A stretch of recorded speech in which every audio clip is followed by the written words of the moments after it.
How is it going, everybody? You're watching Then About Tech, and today I'm gonna tell you everything you need to know about the new iPhone 15 series. So the iPhone 15, 15 Plus, 15 Pro, and 15 Pro Max. As you have probably seen, Apple has just unveiled their new iPhone 15 lineup right now on their Apple Special event. So let me tell you what's new and actually if you should upgrade or not.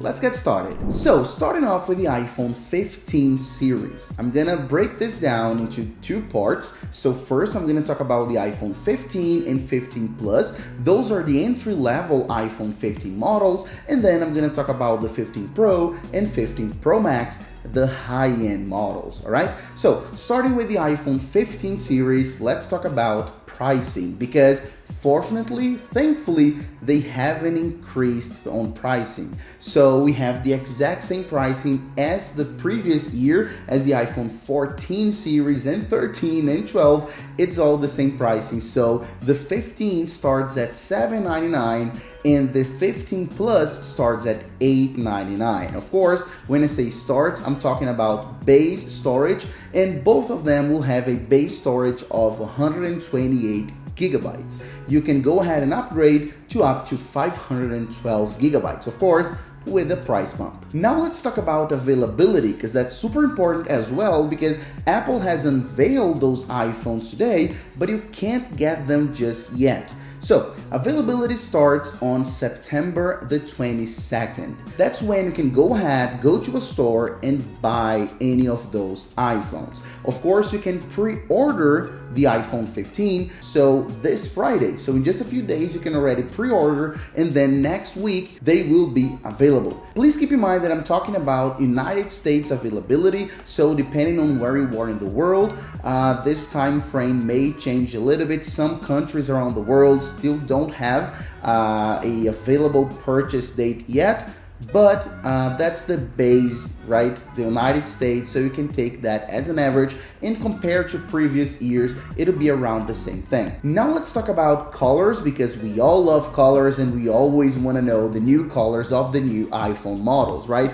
And all those colors are very light. So they're not extremely bright colors as they generally are on the entry-level iPhones. No, they're actually a little bit washed. So you're seeing images of those new colors. They are pink, yellow, green, blue, and black. So you have those 5 new colors. As I said, all are gonna be a little bit washed out, so a little bit more tame and not like in your face.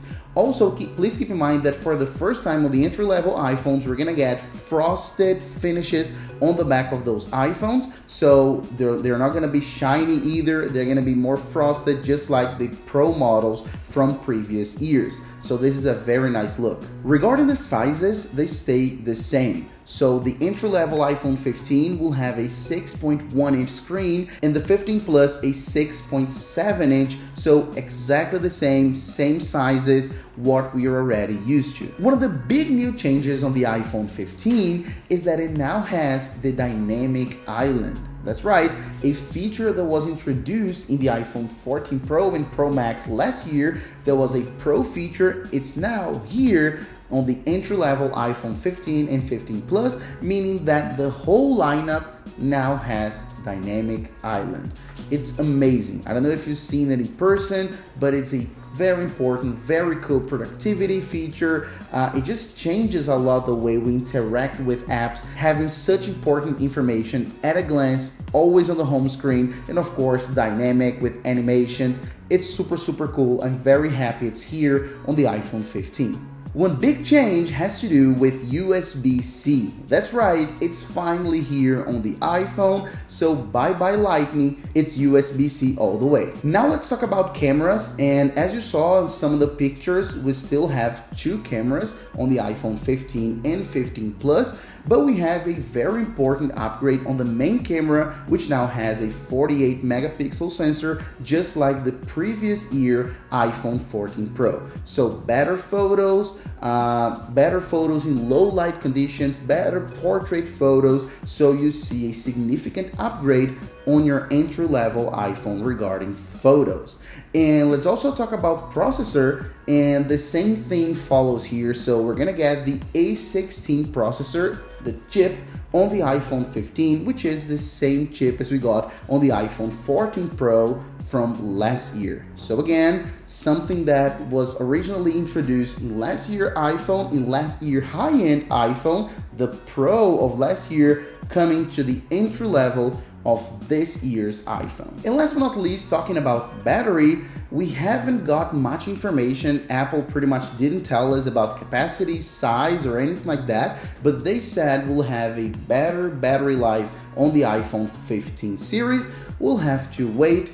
We don't have enough information just yet. Now, let's talk about the iPhone 15 Pro. So the iPhone 15 Pro and 15 Pro Max, the big daddy, the high-end iPhone. And let's start the same way, talking about pricing, because there was a huge commotion about this.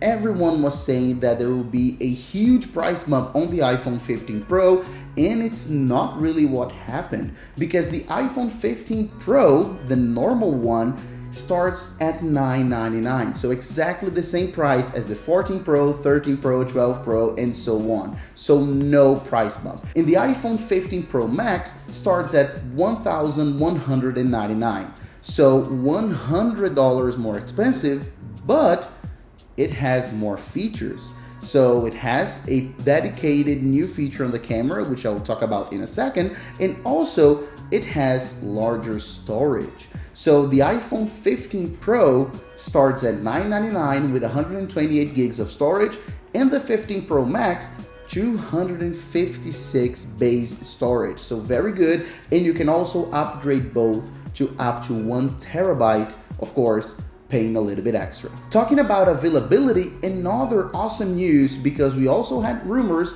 pointing that the iPhone 15 Pro and 15 Pro Max would be a little bit delayed, especially the 15 Pro Max, but no, the availability is exactly the same. So pre-order on the 15th, and you can get them on the 22nd of September.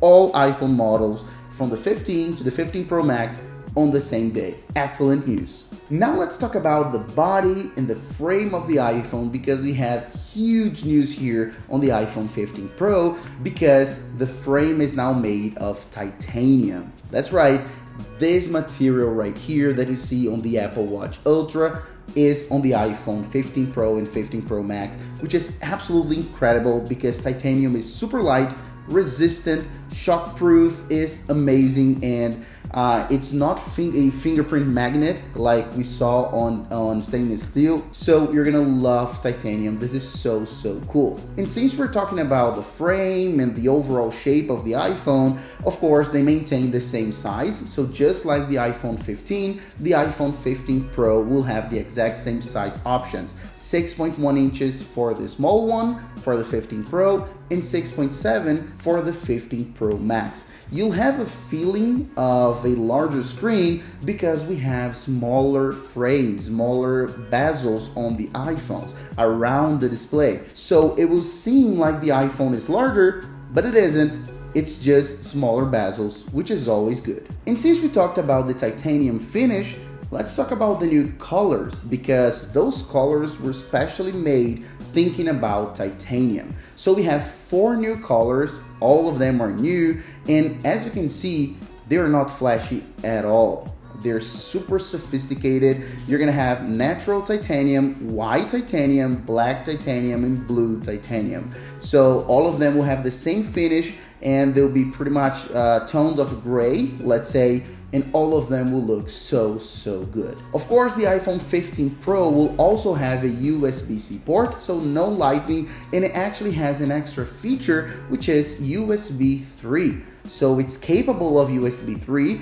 which allows faster transfer data. So you can transfer data, for example, between your iPhone and a hard drive or a computer or anything like that at a much faster rate, but the included cable does not have USB 3. You're gonna need to buy a separate cable compatible with USB 3. The cable that comes in the box, unfortunately, is not compatible. Please keep in mind that the cable that comes in, the USB cable, the new iPhone cable, is braided. So that's a great news. It's gonna be always white, braided, just like on some MacBook Pros, and of course on the Apple Watch Ultra as well, and on the iMac. So they look good, but it's not USB 3. The iPhone 15 Pro also features an action button. So Apple completely ditched the silent switch, that little switch you have on the side right above your volume control that's been on the iPhone since the iPhone 1, and now it has an action button which can be mapped to many different features. For example, you can press on it and activate the camera or the flash, or for example, your focus modes, start a voice recording. Absolutely not anything that you want, but more than 10 features. So very, very cool new feature here on the iPhone 15 Pro. Now let's talk about the cameras. Always a huge deal on Pro iPhones, and I'll have to take a look at this right here because it's a ton of information. But long story short, now we have multiple focal lengths on the iPhone camera, just like your professional camera. This is so nice. So using the 3 cameras that the iPhone 15 Pro has, so the wide, the ultra wide, and the telephoto, you can take photos with multiple focal lengths. So starting with your macro photo using the ultra wide to 13 millimeters to 24, 28, 35, 48, and up to 120 millimeters on the telephoto. So we have here 7 focal lengths for an amazing camera on the iPhone 15 Pro. Let's also talk about the processor on the 15 Pro, which is brand new, unlike on the entry-level iPhones, which is called the A17 Pro. So it's a new chip made exclusively for the 15 Pro series, which is going to be great for gaming, processing, overall productivity, and of course efficiency as well. And Apple claims once again that we're going to have a better battery life on the iPhone 15 Pros, but without any further information. So we're going to have to wait and see on how this goes. So the verdict: should you actually get one of those iPhones? Is this the perfect time to upgrade? And honestly, I think it's like I always say, it depends a lot on what you have today. If you have an iPhone 14, if you're happy with it, if you just got it, or even an iPhone 13 and it's still new, it's maybe a Pro model and it suits all your needs, it has a great battery still and all of that, I wouldn't recommend upgrading just for the fun of it. But of course, if you always like to have the cutting edge, the new, if you upgrade every single year, if that's important to you and you are an enthusiast, you're gonna love the iPhone 15 Pro, especially with the new titanium, new colors, new camera, display. You're gonna love it. But as I said, it's more for the enthusiast. It's not like you really need to do this upgrade, okay? So that's pretty much it. Thanks for watching, and I'll see you on the next video as usual, guys. Bye-bye.